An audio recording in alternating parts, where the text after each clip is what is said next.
कोटक महिंद्रा के Q3 number आ गए हैं, प्रॉफिट बढ़ा है, एनपीए घटा है, लेकिन फिर भी ये शेयर रॉकेट बनेगा या नहीं? पूरी सच्चाई इस वीडियो में एंड तक जरूर देखना।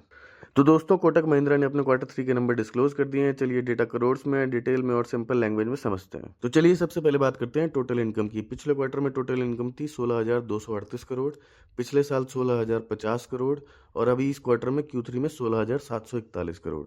मतलब वाई ऑन वाई और क्यू ऑन क्यू दोनों बेसिस पे देखा जाए तो ग्रोथ देखने को मिल रही है। टोटल इनकम कंसिस्टेंट तरीके से बढ़ रही है और कोई शॉक नहीं है। तो चलिए अब इंटरेस्ट इनकम पर नजर डालते हैं। पिछले क्वार्टर में इंटरेस्ट इनकम थी 13,649 करोड़, पिछले साल 13,427 करोड़ और अभी 13,903 करोड़। इंटरेस्ट इनकम में भी स्टेडी ग्रोथ देखने को मिल रही है। बैंकिंग बिजनेस स्मूथ चल रहा है। तो चलिए अब आते हैं नेट इंटरेस्ट इनकम पे। पिछले साल 7,196 करोड़, पिछले क्वार्टर में 7,311 करोड़ और अभी Q3 में 7,565 crore.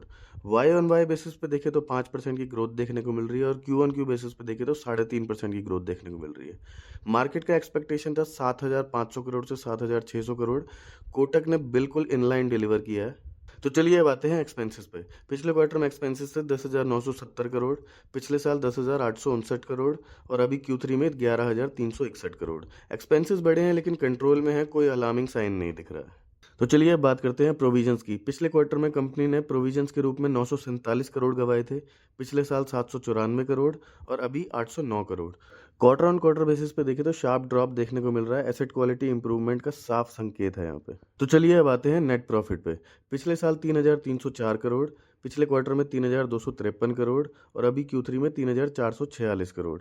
Y on Y basis पे देखें तो 4.5% की ग्रोथ देखने को मिल रही है और क्यू ऑन क्यू बेसिस पे देखें तो 6.5% की ग्रोथ देखने को मिल रही है। मार्केट का एस्टिमेट था 3,460 करोड़ से 3,540 करोड़। प्रॉफिट भी ऑलमोस्ट इनलाइन आया है। तो चलिए अब नजर डालते हैं एसेट क्वालिटी पे। ग्रॉस एनपीए पिछले साल था 1.50%, पिछले क्वार्टर में 1.39% और अभी 1.30% और नेट एनपीए पिछले साल 0.41%, पिछले क्वार्टर में 0.32% और अभी 0.31%। साफ दिख रहा है कि बैंक की क्वालिटी इंप्रूव हो रही है। तो चलिए अब नजर डालते हैं ईपीएस पे। ईपीएस इस क्वार्टर में 3.5 है। घबराने की कोई जरूरत नहीं है। स्टॉक स्प्लिट की वजह से ईपीएस कम दिख रहा है। फंडामेंटली कोई भी इशू नहीं है।